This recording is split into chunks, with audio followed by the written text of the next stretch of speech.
नमस्ते दोस्तों। Human rights protection army में आप सभी का स्वागत है। अभी चाय बना के आए हैं। एक्चुअली इसके पहले 11 मिनट 26 सेकंड का वीडियो बनाया। काफ़ी लाइट आ गई है क्या चेहरे पे।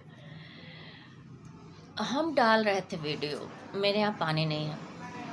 जब सुप्रीम कोर्ट में फीस जमा करके केस अपने लिए नहीं लोगों के लिए गए थे, एक PIL डालने के लिए कि जैसे हालात अभी हुए वो होना था।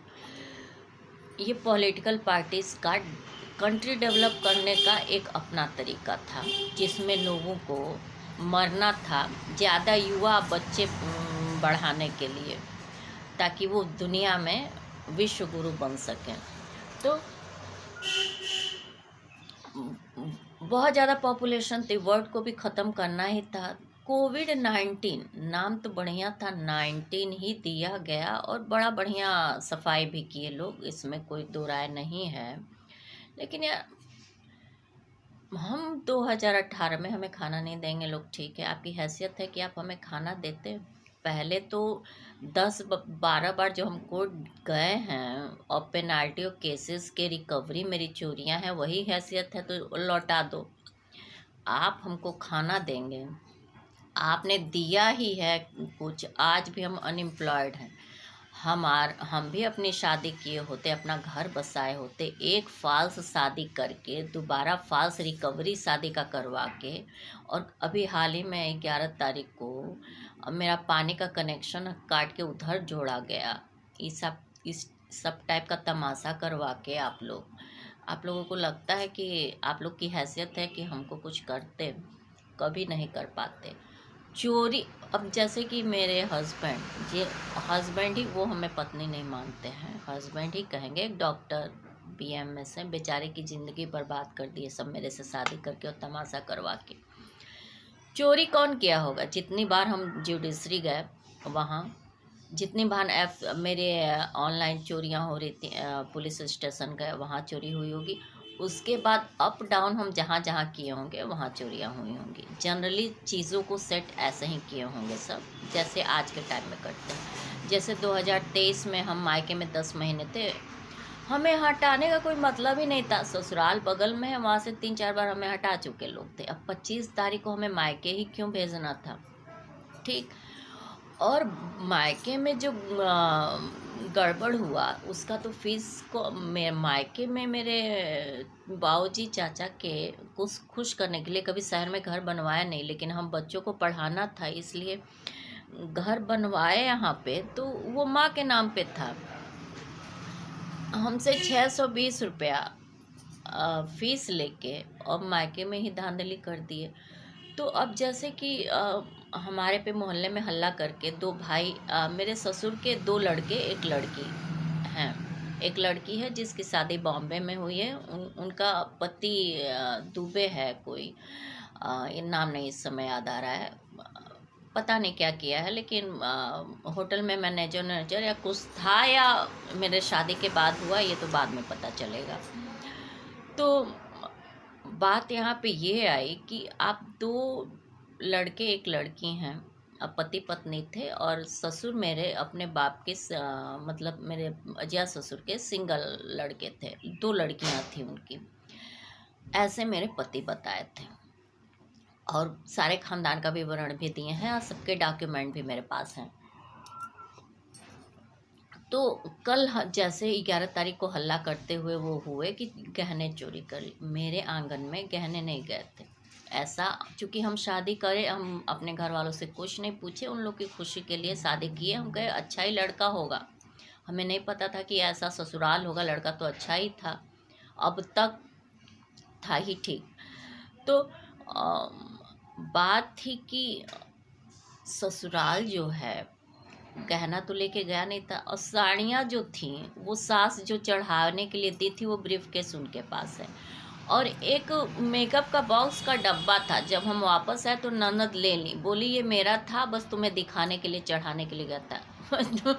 वुमेन स्टेट में कोर्ट ये चीज़ें नोट करे, वुमेन स्टेट जो डिस्क्राइब किया गया है हिंदू मैरिज एक्ट में, ननद का सामान चढ़ाने के लिए लड़की को जाता है और वापस आने पे सभी अपना अपना सामान ले लेते हैं। वुमेन स्टेट को ज़रा डिस्क्राइब करेगा। तो कहने में ये था कि सास हमें शायद एक अजय फुफुआ साथ एक मंगलसूत्र दी थी, बस पेंडेंट था, बाकी मोती नकली था, उसका कवर हट रहा था। अब पता नहीं पेंडेंट सोने का था कि पीतल का, हम या चांदी का हम नहीं बता सकते, क्योंकि 20 दिन बाद हटा दिए थे लोग, फिर वो सब बैग में था। साथ शायद एक कान का दी थी और वो भी था। और ये सब क्या हुआ, बगल वाले ही, हम जब वकालत किए बहुत स्ट्रगल में थे, तो वही सब पीछा कर रहे थे। तो उसके बाद 7/12/14 को, कि मेरी शादी नहीं हुई है, संपत्ति को हड़पा जा सके, पैरानाइड सिजोफ्रेनिया का एक ब्रेम लगाया ताकि मेरा करियर बर्बाद कर सके सब, क्योंकि शादी करके डिस्ट्रॉय तो कर ही दिए थे सब। एक चीज़ था जो सर्टिफिकेट मेरे पास था, उसके दम पे हम वकालत शुरू कर रहे थे। तो ये चीज़ थोड़ा था कि ये साबित कर दे कि मतलब हम पैरानाइड पर कि इसमें पैरानाइड सिजोफ्रेनिया, हम साइकोलॉजी के स्टूडेंट हैं, कोई बेस था नहीं। लेकिन अब इस पे भी कोर्ट ज़रा ध्यान दे। आज के में अगर कोई ईमानदार है, बिना एक लॉयर को, जो हाई कोर्ट के लेवल तक चली गई है, बिना किसी कोर्ट के आदेश के डायग्नोसिस बनाई जाती है।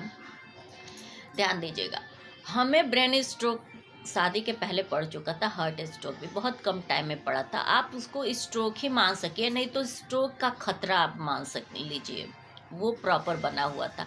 ऐसे में 2010-12-13 के बाद यदि लगातार कांस्टेंट टॉर्चर हो रहा हो, अगर हम जिंदा हैं, तो सेल्फ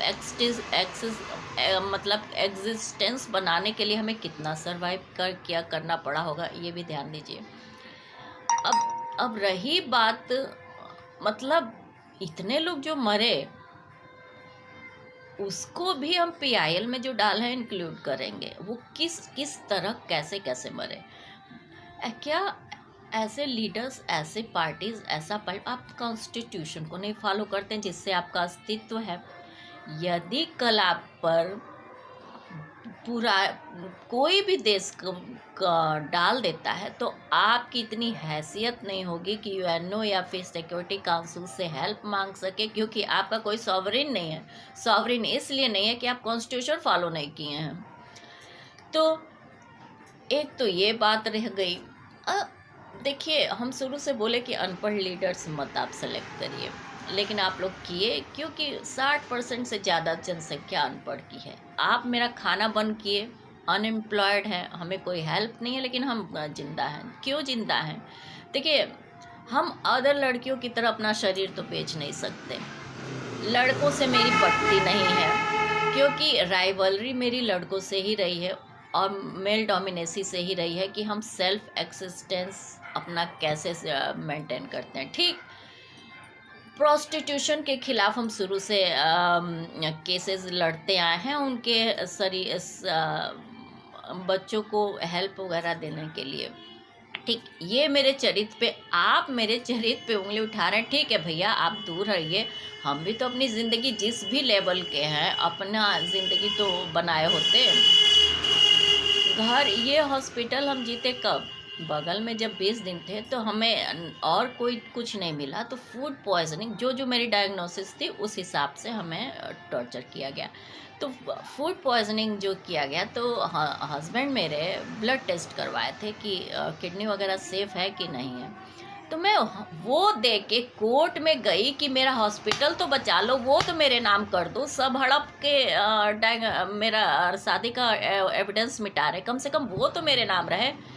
कोर्ट के वकील, मुंसरिम, जज कोई नहीं, इन पर प्रेशर बना के हम अपना राइट लेने के लिए केस डाले, तब एक्स पार्टे हुआ, उसमें भी धांधली हुई और हमको ये लीगली टेररिस्ट साबित करने की कोशिश की गई अपने राइट्स लेने में। आप शादी करते हैं, लड़की को नेकेड करते हैं और मुंह मोड़ लेते हैं, कहते हैं कि हम शादी ही नहीं किए हैं। इस तरह समाज की शादियां होती हैं। दूसरी बार आप लाए, 12 साल यहाँ रहे, आप मेरे साथ 12 साल यहाँ रहे। आपको रहने के लिए कौन दिया था? प्रॉपर्टी मेरी थी, आपके माता पिता कहे तुम जाओ अपनी पत्नी, उनकी इतनी हैसियत थी कि कह दिए मेरे जीते हुए, प्रॉपर्टी के रहते हुए मेरे ही हस्बैंड को, कि तुम अपनी पत्नी को लेके जाओ किराए के मकान पे रहो। मैं कुछ नहीं बोली, ठीक है, माँ बाप का वो है। वो लोग खुद यहाँ पे रहने दिए क्योंकि राइट्स जानते थे, अगर या फिर जिस वजह से भी रहने दिए, जो भी वो हुआ तो ठीक है। अब बात आती है यहाँ पे कि आप 12 साल बाद हमें घर से निकाल रहे हैं मायके, हम मायके जाके क्यों रहें? हमारी अपना प्रॉपर्टी है ना, एक सेल्फ मेड प्रॉपर्टी भी तो मेरी है। आप जितना पढ़े नहीं हैं उससे ज़्यादा हैसियत मेरी अपना, आप मेरे शादी के पहले थी। हम एक लॉ टॉपर थे और लॉ से ही पूरी इंडिया की कॉन्स्टिट्यूशन उस पे चलता है और हमारा अपना अस्तित्व था। इसके अलावा भी मेरी हज़ारों, अब आपके सामने हम एक घरेलू महिला, आपका रिस्पेक्ट करने वाली महिला बन के आपके ससुर घर वालों का गाली सुन रहे थे, इसका मतलब ये थोड़ी थे कि हम मूर्ख थे। अभी तो हम इसलिए नहीं बोले कि वो तो मेरे माँ के संस्कार थे, और आप समाज के सामने हमें इसलिए बदनाम कर रहे हैं कि साबित कर सके कि हम लॉ के स्टूडेंट हैं, चाहे वो हैं, और हमें हमारे परिवार को गाली दे सके। तो हम आपको ये बता दें कि 7/12/14 को आप ही के परिवार वालों ने, आप ही ने कहा था जो साजिश रची गई उसी में बैग में वो सामान चोरी हुआ। तो अब तो बात ये है कि मेरे पास तो पति का दिया हुआ अंगूठी ही था जिसका ऑक्शन कराया गया, जिसके लिए हम लड़ रहे हैं। अभी हाल ही में ऑक्शन हुआ है जिस पे इलेक्ट्रिक व्हीकल हम काम किए हैं, गोल्ड लोन ले लेके 30-30 हज़ार, 15-15 हज़ार रुपये, वो भी वो गोल्ड जो हमें ऐसे किसी मोमेंट्स में गिफ्ट मिले हुए हैं। ऐसा नहीं है कि हमें बहुत ज़्यादा किसी ने गहने दिए हैं, किसी ने नहीं, हम उसी पर करके जितने कम से कम 150 से 200 स्टार्टअप्स किए और इसी तरह सब हड़प लिए। तो अब ये HDFC वाला जो केस है उसको हम नहीं छोड़ेंगे। अगर छोड़ेंगे तो हम बचेंगे कैसे, जो ये चाहते हैं सभी।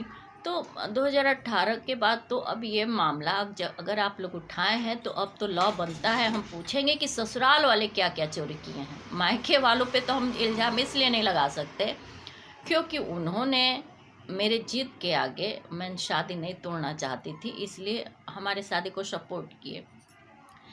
तो यहाँ पे जो चीज़ें हैं उन्होंने तीज, खिचड़ी और उत्सव में जो जो चीज़ें हमें ला के दी हैं, कपड़े वगैरह, वो सब है। ससुराल वाले क्या चोरी किए हैं अब ये पूछना है। उनका दिया हुआ क्या है ये तो हम बता दिए, पता नहीं मायके वाले देखे होंगे कि नहीं देखे होंगे तो मेरे घर की औरतें देखी होंगी, लड़के देखे होंगे कि नहीं वो हम नहीं जानते। तो ससुराल वाले क्या चोरी किए हैं ये ना देखना होगा। ये कितना और लगता है, अपने